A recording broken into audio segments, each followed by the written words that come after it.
इस सवाल में पूछा है कि दो चार्ज है Q और 4Q। बोला है कि इस चार्ज का कोऑर्डिनेट है -2, 0 और इस चार्ज का कोऑर्डिनेट है 4, 0। बोला है कि इन दोनों आवेशों के बीच में वह बिंदु ज्ञात कीजिए, उस बिंदु का कोऑर्डिनेट ज्ञात कीजिए जहां पे इलेक्ट्रिक फील्ड 0 है। यानी कि एक बात तो फिक्स है कि दोनों पॉजिटिव चार्ज है, तो ना तो इनके वजह से यहाँ पे इलेक्ट्रिक फील्ड 0 होगा और ना तो इन दोनों की वजह से यहाँ पे, यानी कि इन दोनों के बीच में ही वो कहीं ना कहीं बिंदु होगा।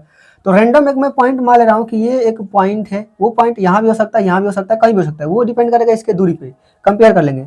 मान लीजिए एक पॉइंट है यहाँ पे, जो इस चार्ज से इसका डिस्टेंस जो है वो x है, तो यहाँ से इस चार्ज का डिस्टेंस कितना होगा बोलो। अब बोलो ये टोटल डिस्टेंस कितना होगा, यहाँ से 2 यूनिट इधर और यहाँ से 4 यूनिट इधर, टोटल कितना हो जाएगा 4 और 2 6 यूनिट, यानी कि टोटल डिस्टेंस कितना होगा 6।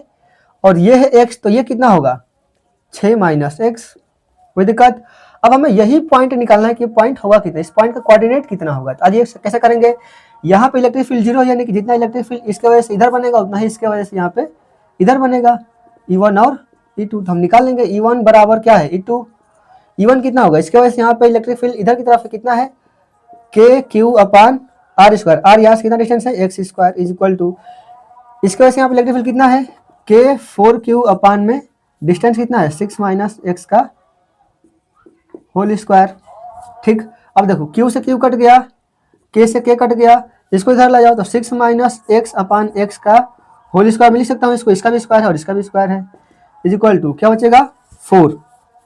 स्क्वायर को इधर भेजो, 6 - x/x इज इक्वल टू क्या हो जाएगा +- 2। अब इस 2 को कंपेयर करो यहाँ से, या 2 का मान निकालो यहाँ से, x का मान निकालो, 6 - x is equal to +2x। तो 6 माइनस इसको इधर लाओ कितना हो जाएगा 3x। तो x का मान कितना आ जाएगा 2 सेंटीमीटर। यानी कि x का मान क्या होगा, यहाँ से ये बिंदु कितना दूरी पर होगा 2, यहाँ से बताओ ये 2 मीटर, यानी कि ये पॉइंट कहाँ होगा, ये बिंदु कहाँ होगा इस ओरिजिन पर ही होगा। यानी कि इन दोनों आवेशों के कारण इस ओरिजिन पर ही इलेक्ट्रिक फील्ड क्या होगा 0 होगा। ठीक है, तो ऐसा ही मजेदार सवाल देखने के लिए चैनल को सब्सक्राइब करिए। मिलेंगे नेक्स्ट वीडियो, तब तक के लिए।